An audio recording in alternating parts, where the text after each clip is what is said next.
حضرت سلیمان علیہ السلام اللہ کے ایک برگزیدہ نبی اور بادشاہ تھے۔ اللہ نے حضرت سلیمان علیہ السلام کو دنیا کے ایک بڑے حصے پر بادشاہی اور سلطنت عطا فرمائی تھی اور بہت سے معجزات عطا کیے تھے۔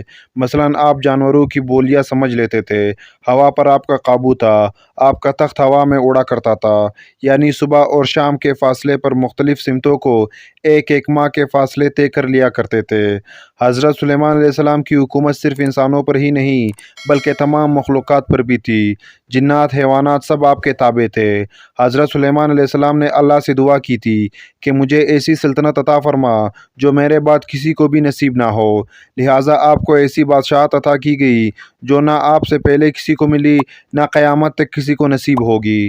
حضرت سلیمان علیہ السلام نے جب دیکھا کہ اللہ نے ان کے لیے دنیا کو وسیع کر دیا ہے اور اتنے سارے چیزوں پر اللہ نے انہیں قدرت دی ہے، تو ایک دفعہ آپ کے دل میں یہ خیال آیا کہ کیوں نہ میں تمام مخلوقات کو کھانا کھلاؤں۔ لہٰذا حضرت سلیمان علیہ السلام نے اللہ سے کہا، اے میرے رب، میری ایک خواہش ہے، اگر تو مجھے اجازت دے تو میں تیری تمام مخلوقات کو پورے سال کا کھانا کھلاؤں اور ان کی بہترین دعوت کروں۔ اللہ نے ان پر وحی بھیجی اور فرمایا، اے سلیمان، تو اس کام پر ہرگز قدرت نہیں رکھتا۔ سلیمان علیہ السلام نے عرض کی، اے میرے رب، تو نے مجھے بہت نعمت دی ہے، تیری عنایت سے میرے پاس بہت کچھ ہے، کیا میں صرف ایک مہینے کے لیے ان مخلوقات کو کھانا نہیں کھلا سکتا ہوں؟ اللہ نے وحی فرمائی، اے سلیمان، میں سب کی روزی پہنچاتا ہوں، میری موجودات و مخلوقات بے انتہا ہے، اس لیے سب کو تم نہیں کھلا سکتے۔ حضرت سلیمان علیہ السلام نے دوبارہ درخواست کی کہ اے میرے پروردگار، مجھے صرف ایک دن کی اجازت دے دے تاکہ میں ان مخلوقات کو کھانا کھلاؤں۔ اس دفعہ اللہ نے حضرت سلیمان علیہ السلام کو ایک دن کی اجازت دے دی کہ وہ دنیا کی تمام مخلوقات کو کھانا کھلائے۔ حضرت سلیمان علیہ السلام نے تمام جنات اور انسانوں کو حکم دیا کہ وہ زمین پر موجود تمام حلال چیزوں کو جمع کرے، یعنی گائے، بیل، بکریاں اور ہر طرح کے سبزی اور پھل۔ لہٰذا ان لوگوں نے ان تمام چیزوں کو حضرت سلیمان علیہ السلام کی خدمت میں پیش کر دیا۔ بڑی بڑی دیگیں تیار کی گئی، پھر ان جانوروں کو ذبح کیا گیا، ان کو پکایا گیا، شوربہ تیار کیا گیا، قسم قسم کے پکوان اور کھانے بنائے گئے۔ حضرت سلیمان علیہ السلام کے حکم سے دریا کے کنارے ایک عالیشان مکان بنائی گئی جو نہایت ہی کشادہ اور وسیع تھی، تاکہ جن مخلوقات کو دعوت کے لیے بلایا جائے وہ بآسانی اس مکان میں آ سکے۔ تقریباً 22,000 جانور ذبح ہوئے، سینکڑوں دیگیں چڑھائی گئی۔ ان بڑی بڑی دیگوں کو جنات نے تیار کیا تھا۔ حضرت سلیمان علیہ السلام نے ہوا کو حکم دیا تھا کہ وہ ٹھنڈی ہو کر چلے تاکہ یہ کھانا خراب نہ ہو۔ آپ نے شربت اور قسم قسم کے مشروبات کے تالاب بھی بنائے تھے۔ اس بہترین دعوت کی تیاری مکمل ہونے میں تقریباً 1 سال لگ گئے۔ جب تمام کھانے پینے کی چیزیں تیار ہو گئی اور دعوت کی تیاریاں مکمل ہوئی تو سلیمان علیہ السلام کے حکم سے اس عظیم الشان مکان کے اندر دسترخوان بچھایا گیا۔ یہ دسترخوان اتنا لمبا تھا کہ اگر ایک انسان اس کے ایک سرے سے چلنا شروع کرتا تو دوسرے سرے تک پہنچنے میں کئی دن کا وقت لگ جاتا۔ حضرت سلیمان علیہ السلام نے سارے جہاں کے مخلوقات میں یہ اعلان کروا دیا کہ کھانے کی دعوت ہے، لہٰذا سب حاضر ہو جائے۔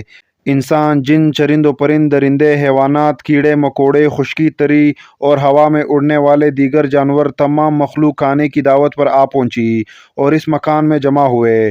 اب سلیمان علیہ السلام نے اللہ کی عظمت اور قدرت کو دیکھنے کے لیے تمام جمع شدہ مخلوقات کا مشاہدہ کرنا چاہا، لہٰذا آپ نے ہوا کو حکم دیا کہ تخت کو اٹھا کر دریا کے اوپر ہوا میں مہلک رکھے تاکہ حضرت سلیمان علیہ السلام اپنی نظر سے اللہ کی قدرت کا مشاہدہ کر سکے۔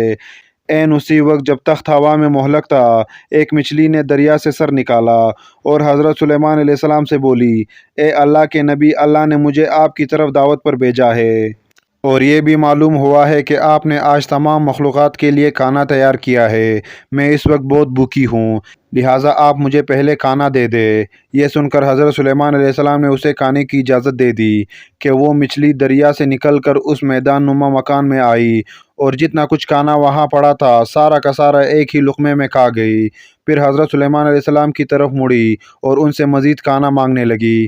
یہ سن کر حضرت سلیمان علیہ السلام تعجب میں پڑ گئے اور بولے، اے مچھلی، میں نے تمام مخلوقات کے لیے یہ کھانا تیار کیا تھا جو تم نے ایک ہی نوالے میں کھا لیا، کیا اس سے بھی تیرا پیٹ نہیں بھرا جو تو اور کھانا مانگ رہی ہے؟ مچھلی بولی، اے اللہ کے نبی، اللہ تعالیٰ مجھے ہر روز 3 لقمے رزق دیتا ہے اور جو کھانا آپ نے تیار کیا تھا وہ تو سب کا سب صرف ایک ہی لقمہ ہوا، اب مجھے 2 لقمے مزید کھانا درکار ہے، تب کہیں میرا پیٹ بھرے گا۔ اے سلیمان مجھے کھانا کھلاؤ، میرا پیٹ ابھی تک نہیں بھرا۔ حضرت سلیمان علیہ السلام نے فرمایا تم تو سارا کھانا کھا گئی ہو اور اب بھی تیرا پیٹ نہیں بھرا۔ مچھلی نے کہا اے سلیمان کیا مہمان کے لیے میزبان کا جواب اس طرح کا ہوتا ہے؟ آپ کو جتنا کھانا بنانے میں کئی دن لگ گئے اتنا کھانا مجھے میرا پروردگار دن میں 3 مرتبہ پہنچاتا ہے۔ میں آج آپ کی مہمانی میں بھوکی رہی ہوں، اور اگر آپ اسی طرح باقی مہمانوں کو بھی کھانا نہیں دے سکتے تو آپ نے ناحق انہیں کھانے پر بلایا۔ سلیمان علیہ السلام مچھلی کی یہ بات سن کر حیرت زدہ رہ گئے، چکرائے اور ان پر غشی طاری ہو گئی۔ پھر جب ہوش میں آئے تو ندامت سے سجدے میں گر پڑے اور روتے ہوئے کہنے لگے اے اللہ میں نے بہت ہی قصور کیا اور تیری بارگاہ میں نادانی کی۔ میں نادان و مسکین ہوں اور اس بات سے ہمیشہ کے لیے توبہ کرتا ہوں، بے شک مجھے اور سارے جہاں کو رزق دینے والا صرف تو ہی ہے۔